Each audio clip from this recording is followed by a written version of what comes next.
क्या कभी सुना है कि एक असुर राजा जिसने अपनी उदारता और धर्म पालन से देवताओं तक को चौंका दिया, आज भी अपने लोगों से मिलने हर साल लौटते हैं?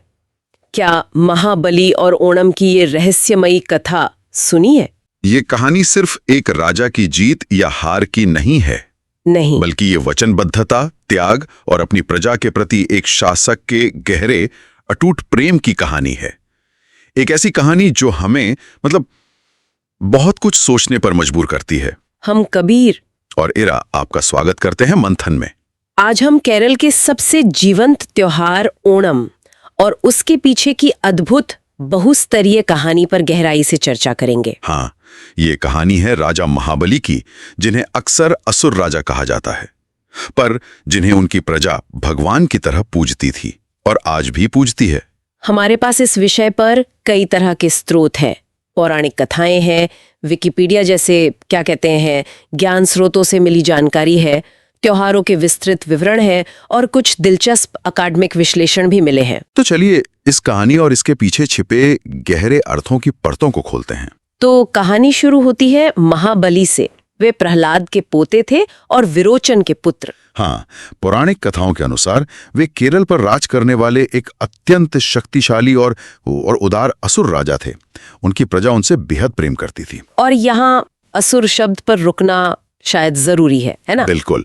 आमतौर पर जब हम असुर सुनते हैं तो मन में देवताओं के विरोधी नेगेटिव शक्तियों की छवि उभरती है। हाँ, वही। लेकिन हिंदू ग्रंथों, खासकर शुरुआती वैदिक साहित्य को देखें तो तस्वीर थोड़ी अलग है। असुर मूल रूप से शक्ति संपन्न प्राणी थे, देवताओं यानी सुरों से संबंधित। अच्छा। जी हाँ, अच्छे असुरों को तो आदित्य भी कहा गया।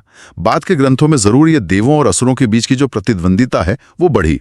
लेकिन महाबली की कहानी ये तो इस सीधी साधी अच्छे देव बनाम बुरे असुर वाली धारणा को पूरी तरह चुनौती देती है। स्वर्ण युग के रूप में याद किया जाता है।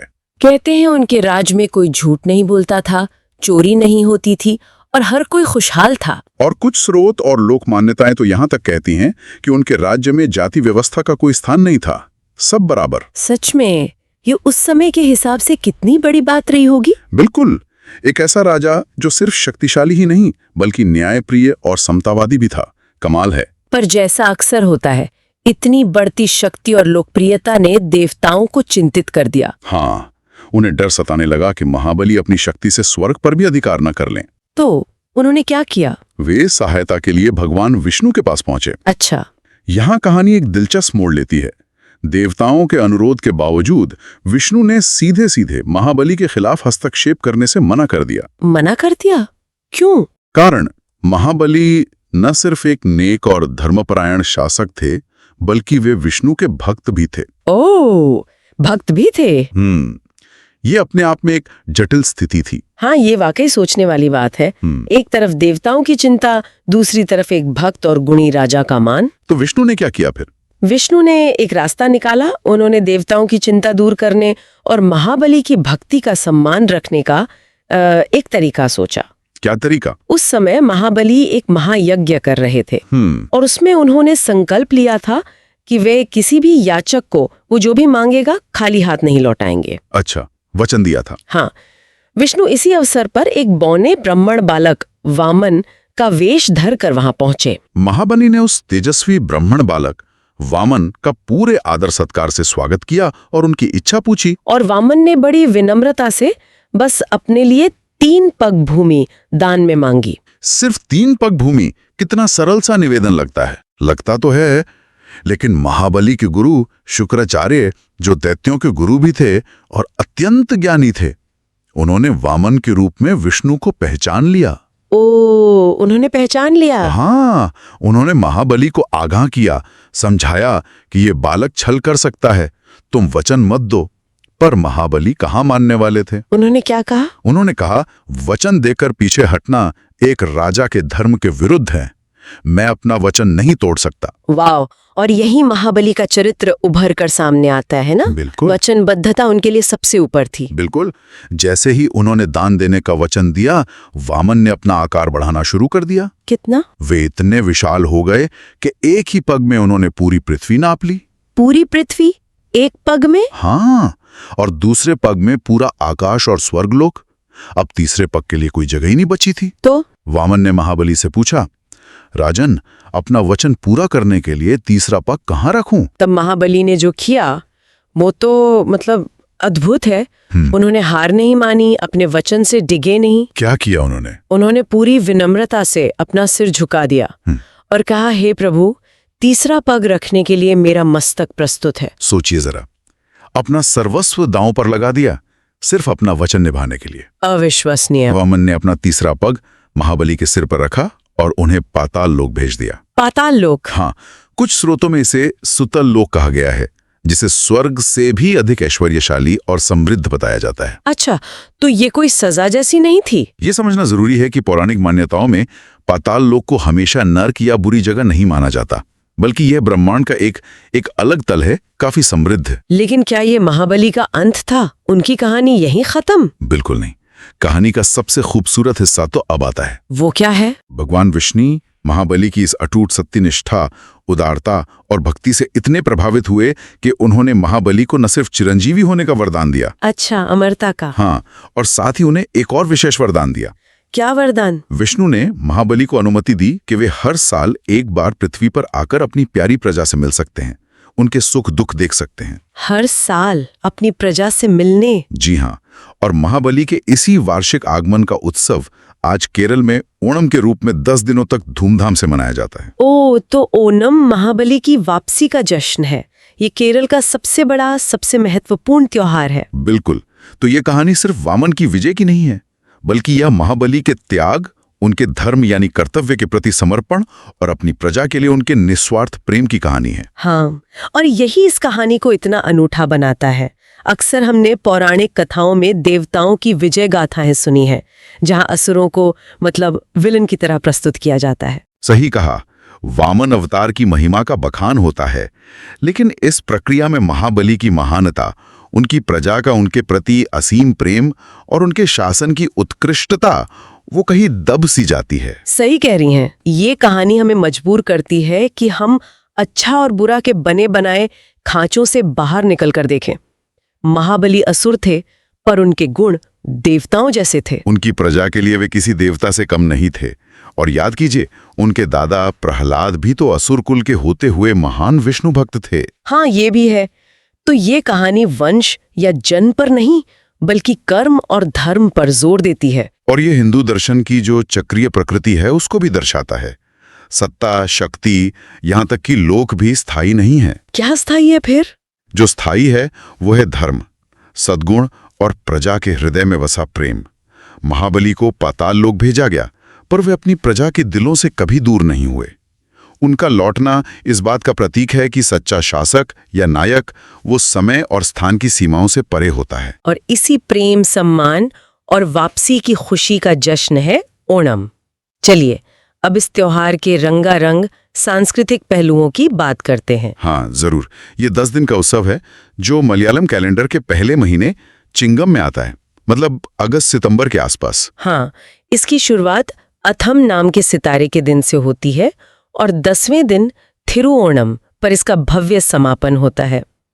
ये 10 दिन केरल में उत्सव, उल्लास और परंपराओं से भरे होते हैं। सबसे पहले जो चीज ध्यान खींचती है वो है पूकलम। पूकलम वो क्या है? घरों के आंगनों में ताजे फूलों की पंखुड़ियों से बनाई जाने वाली रंग बिरंगी कलात्मक रंगोली। ओ, फूलों की रंगोली। और ये कोई साधारण रंगोली नहीं होती, ये आमतौर पर गोलाकार होती है और त्योहार के हर दिन इसमें फूलों की नई परतें, नए डिजाइन जोड़े जाते हैं। हर दिन? हाँ, मतलब 10 दिन तक? हाँ, सोचिए, रोज सुबह ताजे विभिन्न रंगों के फूलों को चुनना, उनकी पंखुड़ियों को अलग करना और फिर उनसे जमीन पर खूबसूरत कलाकृतियां उकेरना। हवा में फूलों की मीठी महक फैली होती है। ये एक सामूहिक गतिविधि है जिसमें अक्सर पूरा परिवार, खासकर महिलाएं और बच्चे शामिल होते हैं। सुनने में कितना सुंदर लग रहा है। फिर आता है ओणम का सबसे स्वादिष्ट पहलू, ओणम सद्या। आहा, ओणम सद्या, केले के पत्ते पर परोसा जाने वाला एक पारंपरिक महाभोज। महाभोज मतलब? महाभोज मतलब सचमुच महाभोज। इसमें 20-25 से लेकर कभी-कभी 60 तक व्यंजन हो सकते हैं। 60 व्यंजन केले के पत्ते पर? हाँ, कल्पना कीजिए, केले के हरे पत्ते पर गर्मा गर्म चावल और उसके चारों ओर सजे ढेर सारे पकवान, कई तरह की सब्जियां, थोरन, मेशुक पुरिट्टी, कालन, ओलन, अवियल, दाल यानी परिप्पू करी, खट्टी मीठी सांबर और रसम, दही वाली पुलीसेरी, रुकिए रुकिए, सांस लेने दीजिए। अदरक की चटनी है, केले के चिप्स हैं, गुड़ वाले चिप्स हैं, पापड़म, अचार और अंत में मीठे में पायसम। एक नहीं, कई तरह के पायसम। वाह, ये तो स्वाद, रंग और पोषण का एक अद्भुत संगम लगता है। बिल्कुल, और केले के पत्ते पर खाने का अपना ही मजा और महत्व है। कहते हैं कि पत्ते में मौजूद पॉलीफेनॉल्स जैसे स्वास्थ्यवर्धक तत्व गर्म भोजन के संपर्क में आकर खाने में मिल जाते हैं। अच्छा, तो ये परंपरा और स्वास्थ्य का एक खूबसूरत मेल है। एकदम। भोजन के साथ साथ ओणम में केरल की जल संस्कृति भी पूरे जोश में दिखती है, वल्लमकाली यानी नौका दौड़ के जरिए। नौका दौड़, हाँ मैंने सुना है, स्नेक बोट रेस के बारे में। वही सर्प नौका दौड़े, अलेपी यानी अलापुजा में होने वाली नेहरू ट्रॉफी बोट रेस या फिर अरनमुला की उत्तराठादी वल्लमकाली तो दुनिया भर में प्रसिद्ध हैं। वो नजारा कैसा होता होगा? अरे अद्भुत। लंबी पतली सजी हुई नावों पर दर्जनों नाविक एक लहर में पूरी ताकत से चप्पू चलाते हुए पानी को चीरते हुए आगे बढ़ते हैं, और किनारों पर हजारों दर्शकों का शोर और उत्साह, मतलब रोंगटे खड़े हो जाते हैं देखकर। मैं कल्पना कर सकती हूँ। इसके अलावा और क्या होता है? इसके अलावा और भी कई रंग हैं ओणम के। पुलिकली यानी बाघ नृत्य। बाघ नृत्य? हाँ, जिसमें कलाकार अपने शरीर पर बाघ जैसी धारियां पेंट करके मुखौटे लगाकर ढोल की थाप पर नाचते हैं। ये खासकर त्रिशूर में बहुत लोकप्रिय है। दिलचस्प।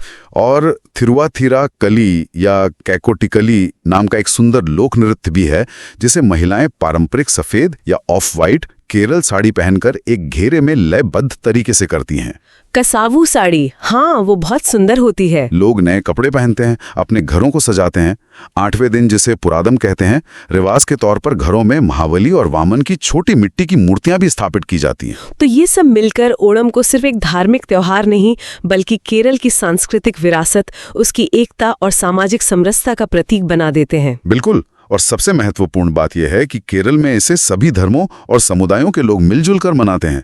ये किसी की हार या जीत का जश्न नहीं है, बल्कि एक आदर्श प्रजा प्रेमी राजा की याद, समृद्धि की कामना और मानवीय मूल्यों का उत्सव है।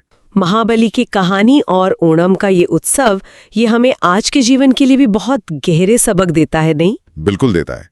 जिस तरह महाबली ने अपने वचन के लिए, अपनी प्रजा की भलाई के लिए अपना अहंकार और अपना सब कुछ त्याग दिया, वो निस्वार्थता और सत्यनिष्ठा का एक बेमिसाल उदाहरण है। हाँ, उनकी कहानी हमें याद दिलाती है कि सच्ची महानता पद, शक्ति या धन दौलत में नहीं है, बल्कि उदारता, वचन निभाने की दृढ़ता और दूसरों के प्रति प्रेम और सेवा भाव में है।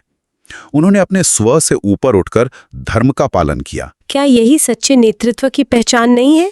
अपने निजी हितों से परे जाकर सबके कल्याण के बारे में सोचना। एकदम।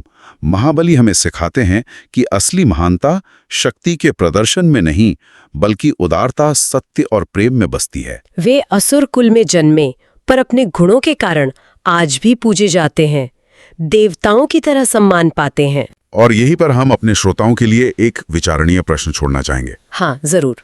जरा सोचिए, अगर आपके पास सब कुछ हो, शक्ति, सामर्थ्य, धन और यश, तो क्या आप महाबली की तरह उसे निस्वार्थ भाव से सबके भले के लिए समर्पित करने का साहस जुटा पाएंगे? ये सचमुच आत्ममंथन का सवाल है, बहुत गहरा। इस पूरी चर्चा खासकर दान और वचनबद्धता के संदर्भ में संस्कृत का एक नीति श्लोक बहुत बहुत प्रासंगिक लगता है। कौन सा श्लोक? श्लोक है, दानम भोगो नाश तिस्रो गतियो भवन्ति वित्तस्य यो न ददाति न भुंक्ते तस्य तृतीया गतियो भवति।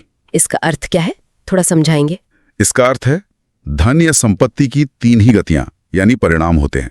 दान, उसे अच्छे कामों में लगाना, भोग, स्वयं उसका सही उपयोग करना, या फिर नाश, उसका व्यर्थ हो जाना। अच्छा, दान, भोग या नाश। हाँ, और आगे कहा है कि जो व्यक्ति न तो दान देता है और न ही उसका सही तरह से भोग करता है, उसके धन की तीसरी गति यानी नाश निश्चित है। मतलब धन को या तो अच्छे काम में लगाओ या खुद सही से इस्तेमाल करो, वरना वो नष्ट ही होगा। बिल्कुल। महाबली ने अपने राज्य और वैभव का उपयोग अपनी प्रजा के भोग और दान यानी वचन पूर्ति के लिए किया, केवल अपने संग्रह के लिए नहीं। बहुत गहरा अर्थ है इस श्लोक में।